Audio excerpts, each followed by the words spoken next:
Hello guys, welcome to my channel stock Leela. तो चलिए एक बार फिर से मैं कुछ टॉपिक के बारे में बात करने आ गई हूँ।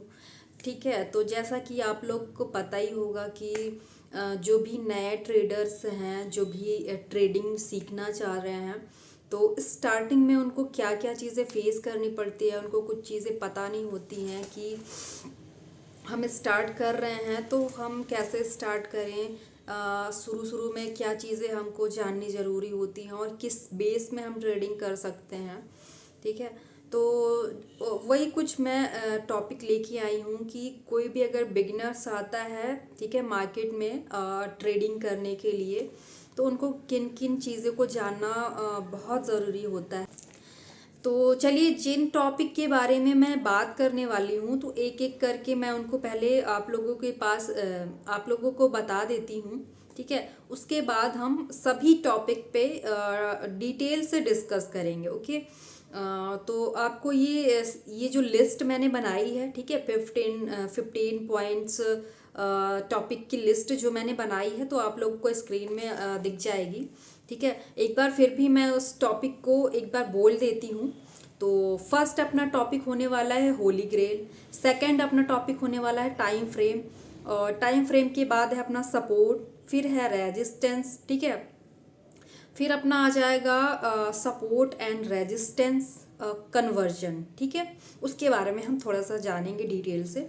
फिर उसके बाद अपना टॉपिक है सपोर्ट एंड रेजिस्टेंस जोन। 7वें नंबर पे आ जाएगा हमारी ट्रेंड लाइन। ओके। और 8 नंबर पे आएगा ब्रेकआउट और ब्रेकडाउन आ जाएगा। 9th नंबर पे आ जाएगा रीटेस्ट। 10th नंबर पे अपना आएगा confirmation and rejection. 11th number पे अपना आ जाएगा रैली बेस और ड्रॉप बेस। ठीक है, फिर सेकंड अपना है पुल बैक रैली। इसके बारे में हम थोड़ा सा जानने की कोशिश करेंगे, आप लोग को बताने की कोशिश करूंगी। 13 नंबर पे आएगा अपना रेस्ट जोन और एग्जॉस्ट जोन। और लास्ट अपना ये 15 नंबर वाला हो जाएगा वॉल्यूम। ठीक है, वॉल्यूम के बारे में भी हम अपना थोड़ा सा बात कर लेंगे। तो चलिए, इन सारे टॉपिक को आप लोग जान चुके हैं, नंबर बाय नंबर इसके बारे में हम बात करने वाले हैं। आपको ये पूरी लिस्ट मिल जाएगी, स्क्रीन पे आपको विजिबल हो जाएगी। ठीक है, और अगर इसको आप जानना चाह रहे होंगे अच्छे से, तो फिर आपको ये पूरी लिस्ट डिस्क्रिप्शन में भी आपको दे दी जाएगी, वीडियो के डिस्क्रिप्शन में आप देख पाएंगे। ठीक है, फर्स्ट अपना आ जाएगा होली ग्रेल।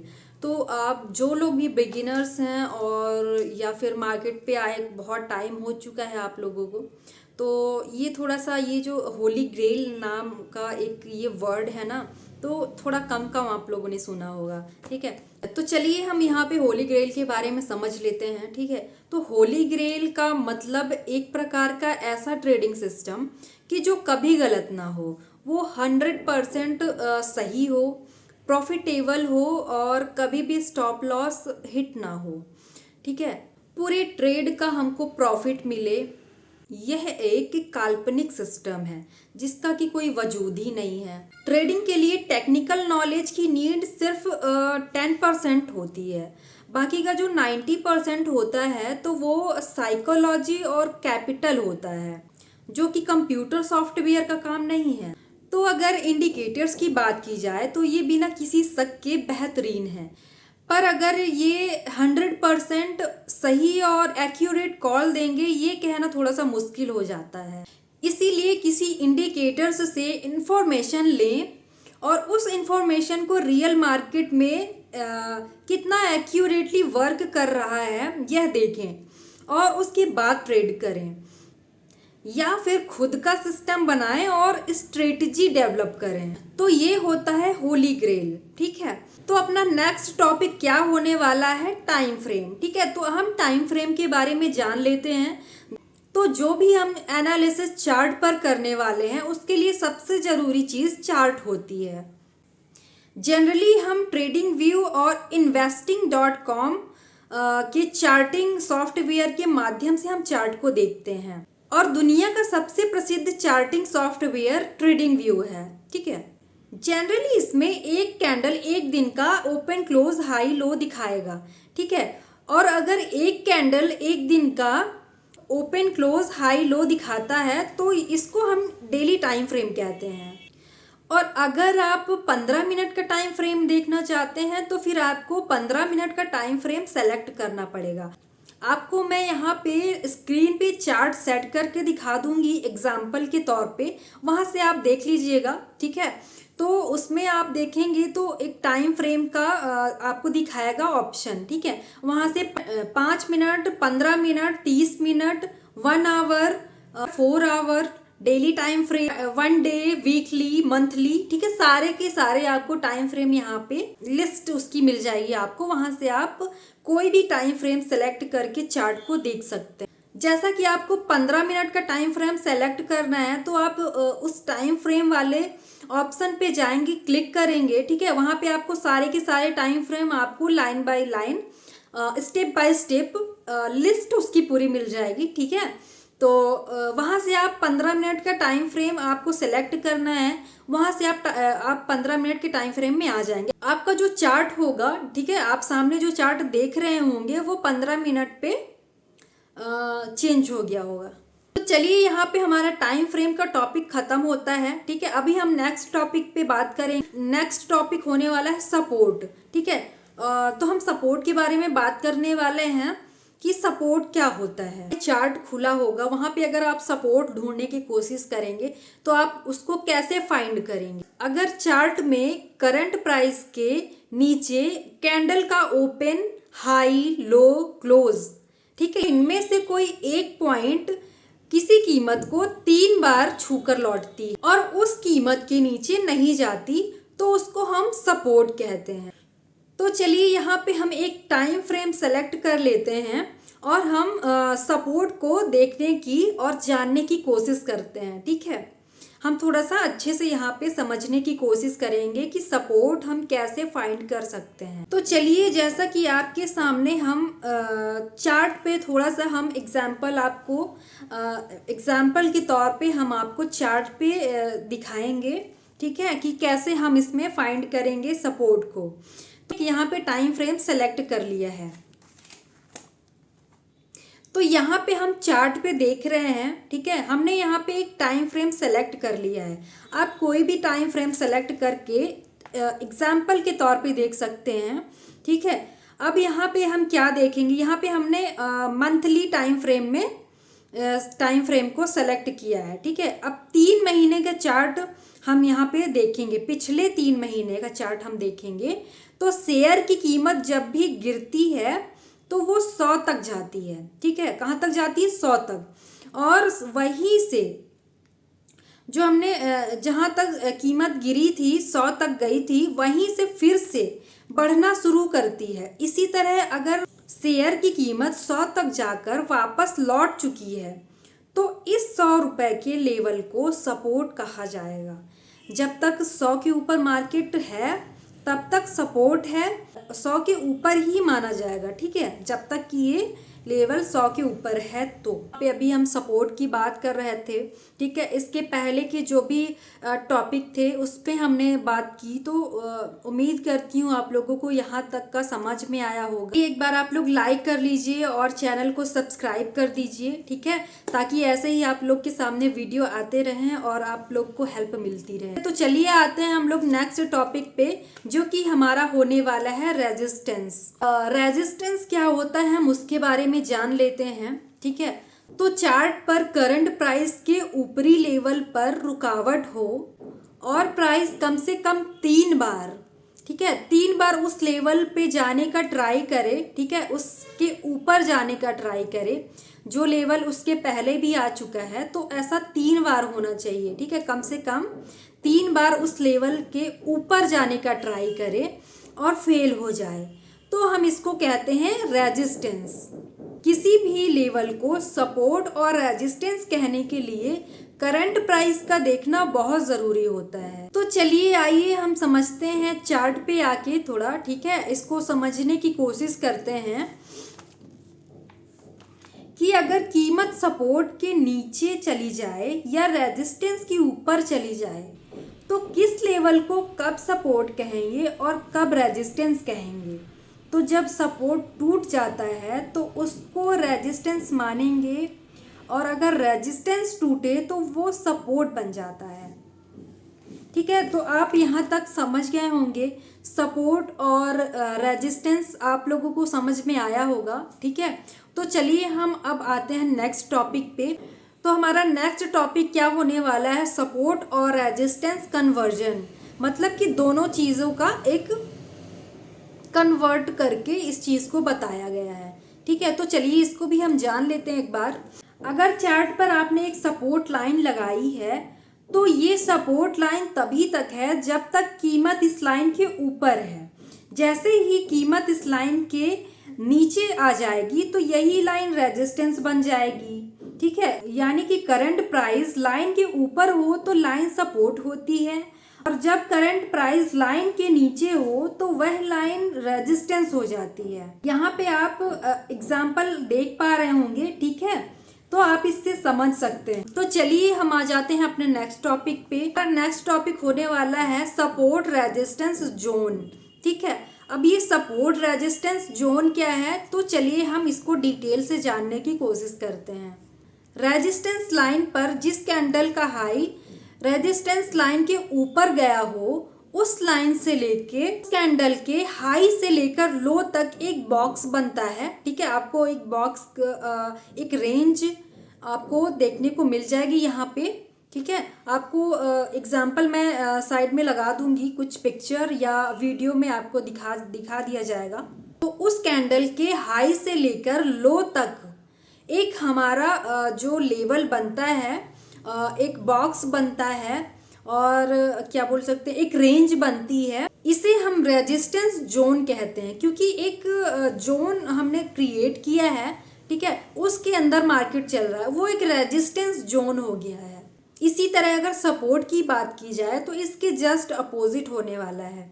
अगर सपोर्ट पर कोई कैंडल सपोर्ट के नीचे लो देती है, उसी लो से लेकर हाई तक एक सपोर्ट जोन बन जाता है। ठीक है, जैसा कि रेजिस्टेंस जोन बना है, जो अपना हाई है उसके ऊपर, उसी तरह लो से लेकर हाई तक एक अपना सपोर्ट का जोन बन जाता है। अभी आपने देखा कि कैंडल की हाई और लो को हमने यहाँ पे लिया है, लेकिन कई बार हम जो कैंडल का हाई लो के बजाय उसकी जो ओपन और क्लोजिंग होती है उसको हम जोन बना लेते हैं। उस कैंडल के ओपन क्लोज को भी हम जोन बनाने के लिए यूज करते हैं। तो ये कुछ थे जोन के बारे में, हमने बातें कर ली है। ठीक है, रेजिस्टेंस जोन, सपोर्ट जोन, अपना जो ओपन क्लोज का एक हमने जोन बनाया है, जो उसको भी जोन बनाते हैं, यूज किया जाता है उसको भी जोन बनाने के लिए।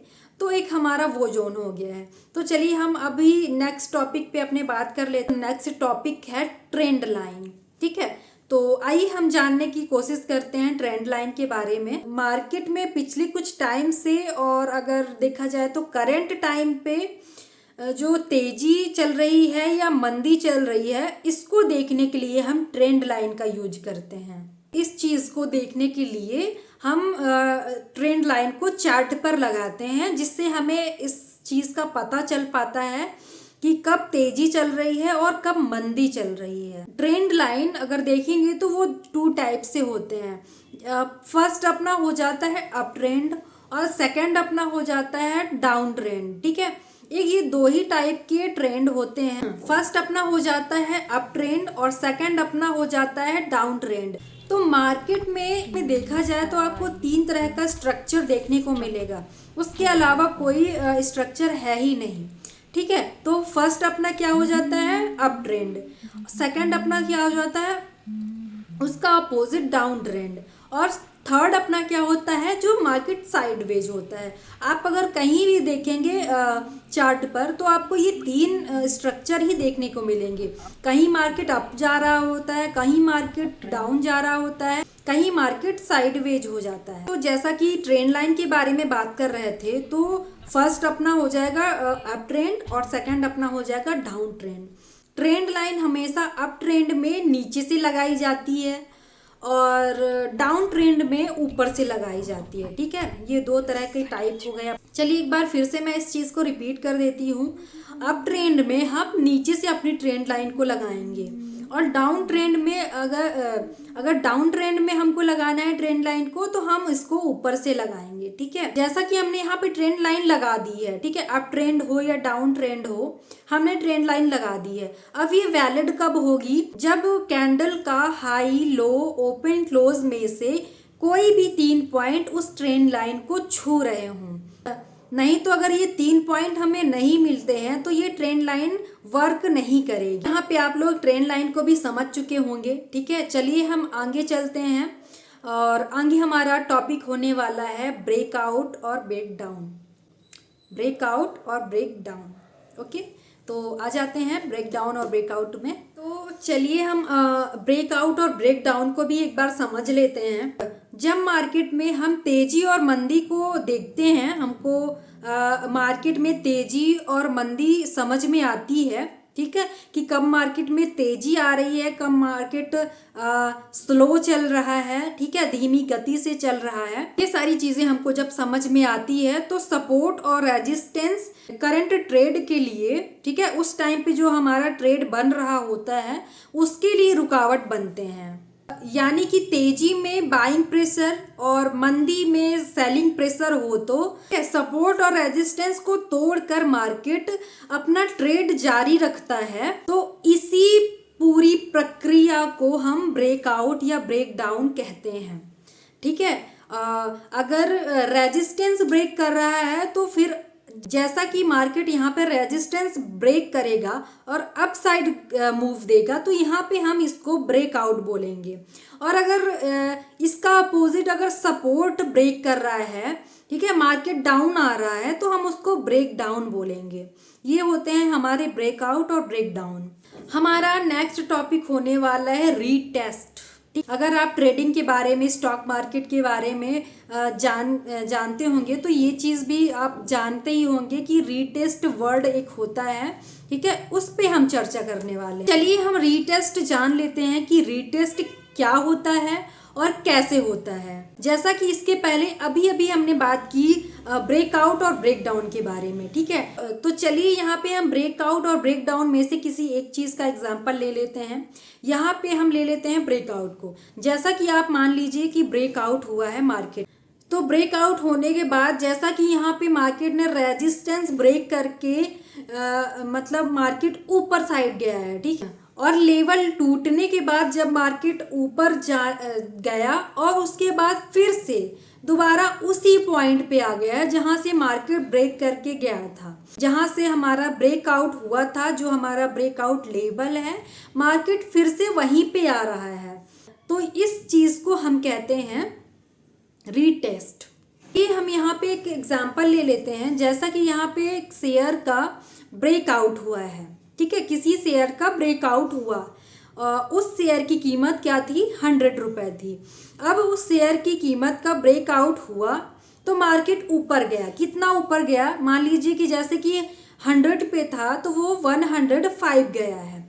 अब वहाँ से एक बार मार्केट फिर से जिस लेवल से ऊपर गया था, जहाँ से उसने ब्रेकआउट दिया था, जो हमारा रेजिस्टेंस लेवल था, वहीं पे मार्केट फिर से एक बार उसी पॉइंट पे आता है जहां से उसने ब्रेकआउट दिया था। तो एक बार फिर से मार्केट उसी लेवल पे आ जाता है जहां से उसको ब्रेकआउट मिला था, जहां से मार्केट ने ब्रेकआउट किया था, ठीक है। तो वो चीज़ हो जाती है रीटेस्ट। एक यहाँ पे एग्जाम्पल मैंने छोटा सा एग्जाम्पल दिया है, तो आप लोग समझिएगा इस चीज़ को, ठीक है। तो हम यहाँ पे जैसा कि रीटेस्ट की बात कर ही रहे होते हैं, तो जरूरी नहीं होता है कि सिर्फ रीटेस्ट अप साइड ही हो, इसी तरह रीटेस्ट डाउन साइड भी होता है। अगर मार्केट रेजिस्टेंस की जगह सपोर्ट को ब्रेक करके डाउन जाता और थोड़ा नीचे जाके मान लीजिए 100 पे था, ठीक है, सपोर्ट लेवल, जो हमारा सपोर्ट लेवल 100 पे था, उसको मार्केट ने ब्रेक किया, तो मार्केट कहाँ तक जाता है? 95 तक। 95 से मार्केट एक बार फिर से वहीं पे आता है जहां से उसने ब्रेक डाउन दिया था। तो एक ये चीज़ भी एक रीटेस्ट होती है, ठीक है। तो आई होप आप लोगों को रीटेस्ट और बाकी के सभी टॉपिक समझ में आ रहे होंगे। तो चलिए इसी के साथ अपने वीडियो को कंटिन्यू रखते हैं। तो हमारा नेक्स्ट टॉपिक होने वाला है कंफर्मेशन और रिजेक्शन। मार्केट में कंफर्मेशन क्या होता है और रिजेक्शन क्या होता है। तो अक्सर देखा जाता है कि जो कीमत होती है वो सपोर्ट, रेजिस्टेंस या किसी मेजर लेवल को ब्रेक करने की कोशिश करती है। अब यह ब्रेक करने की कोशिश सक्सेसफुल हुई या फेल हुई, यह हमें कंफर्मेशन या रिजेक्शन फॉर्मेशन से हमको ये पता चलता है। तो मतलब अगर प्राइस किसी लेवल को ऊपर साइड ब्रेक करके ऊपर जाने वाली हो, तो अगर इस चीज़ का हमको सिग्नल मिलता है तो इस चीज़ को हम कंफर्मेशन कहते हैं।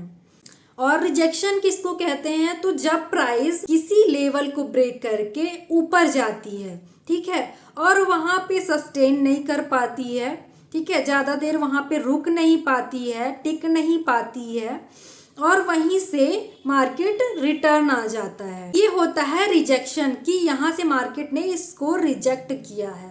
तो इसमें हम ट्रेड कब करते हैं, तो कंफर्मेशन जब हमको मिलती है, ठीक है। अभी तो कंफर्मेशन और रिजेक्शन आप लोग समझ चुके होंगे। तो हम ट्रेड कब करेंगे, तो ट्रेड हम तब करेंगे जब हमको कंफर्मेशन मिलेगी, और जब रिजेक्शन मिलता है तो हम थोड़ा सा ट्रेड करना अवॉइड करेंगे, ठीक है। तो चलिए, आप कंफर्मेशन और रिजेक्शन को भी समझ चुके होंगे। तो आइए हम नेक्स्ट टॉपिक पे चलते हैं। तो हमारा नेक्स्ट टॉपिक है रैली बेस और ड्रॉप बेस। तो चलिए हम इसको समझ लेते हैं कि रैली बेस क्या होता है, ड्रॉप बेस क्या होता है। मार्केट में एक बेसिक चार्ट काम करता है और उसके मुताबिक हम ट्रेडिंग करते हैं। एग्जाम्पल के लिए हमने अप ट्रेंड और डाउन ट्रेंड को जाना है, पर मार्केट का जो स्ट्रक्चर चलता है वो 3 फेज में चलता है। कौन कौन से हैं वो, थे हम अप ट्रेंड को रैली बेस रैली कहते हैं और डाउन ट्रेंड को ड्रॉप बेस ड्रॉप कहते हैं। तो इसका सामान्य सा मतलब ये होता है कि अगर मार्केट अप ट्रेंड में है तो मार्केट बढ़ेगा और थोड़ा रुकेगा फिर से बढ़ेगा, ठीक है। तो ये जो रुकावट हुई है उसको हम बेस बोलते हैं, ठीक है। जो अगर कहा जाए तो मार्केट अप ट्रेंड में गया है और फिर एक रेंज बनाता है, थोड़ा सा मार्केट वहाँ पे रेस्ट लेता है, ठीक है, और फिर बढ़ता जाता है, तो हम उसको बेस बोलेंगे जहाँ पे मार्केट रुका है।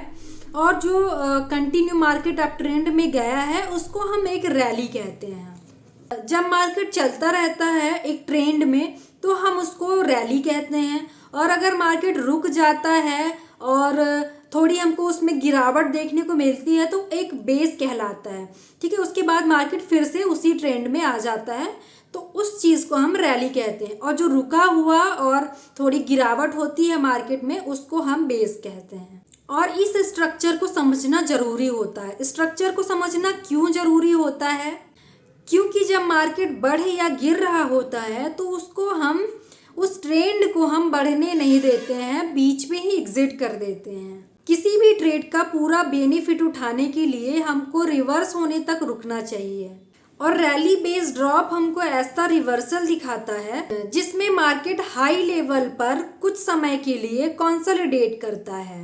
ऐसा इसलिए होता है क्योंकि जो बड़े इन्वेस्टर हाई लेवल पर तब तक सेलिंग नहीं कर सकते जब तक यहाँ पर रिटेल बायर ना आ जाए। जब तक रिटेल बायर यानी कि आम ट्रेडर इस लेवल के ऊपर सस्टेन करते हुए देखकर बाइंग ना करे, तब तक मार्केट ऊपरी लेवल पर कंसोलिडेट होता रहता है। और जैसे ही रिटेल ट्रेडर यहाँ पर बाइंग करना शुरू करते हैं तो वैसे ही ट्रेंड रिवर्सल हो जाता है और मार्केट तेजी से रिवर्स हो जाता है, ठीक है। तो चलिए, आप यहाँ तक तो समझ चुके होंगे, ठीक है। अभी हम चलते हैं नेक्स्ट टॉपिक में। हमारा नेक्स्ट टॉपिक होने वाला है पुल बैक और रैली, ठीक है। तो हम पुल बैक रैली के बारे में समझेंगे। तो जब भी कोई मेन ट्रेड चल रहा होता है तो मार्केट कुछ समय के लिए उल्टी दिशा में चला जाता है, ठीक है। तो इसको हम कहते हैं पुल बैक। अब पुल बैक के एग्जाम्पल क्या क्या हो सकते हैं, तो चलिए जान लेते हैं। तो काफ़ी लंबे समय से चल रहे अप ट्रेंड में कुछ देर के लिए छोटी सी गिरावट देखना, ये होता है पुल बैक। दूसरी चीज़ क्या हो सकती है, तो काफ़ी समय से गिरते हुए मार्केट में अप ट्रेंड आना, ठीक है। ये है कुछ एग्जाम्पल पुल बैक के। तो ये फॉर्मेशन हमको समझना बहुत ज़रूरी होता है, क्योंकि अक्सर किसी मूविंग एवरेज या इम्पॉर्टेंट लेवल में मार्केट गिर जाता है और गिरने के बाद मार्केट फिर से बढ़ना जारी रखता है। तो अगर मेन अप ट्रेंड के खिलाफ मार्केट जाए तो वहाँ पे हमको बाय करना चाहिए, और अगर मेन डाउन ट्रेंड के खिलाफ मार्केट जाए तो वहाँ पे हमको सेलिंग करनी चाहिए। गिरते मार्केट में कीमत थोड़ा बढ़े तो वहाँ पे हमको सेलिंग करनी चाहिए। अक्सर ये पुल बैक या रैली चलते हुए ट्रेंड की दिशा में इंटर करना सबसे आसान और सुरक्षित लेवल होते हैं।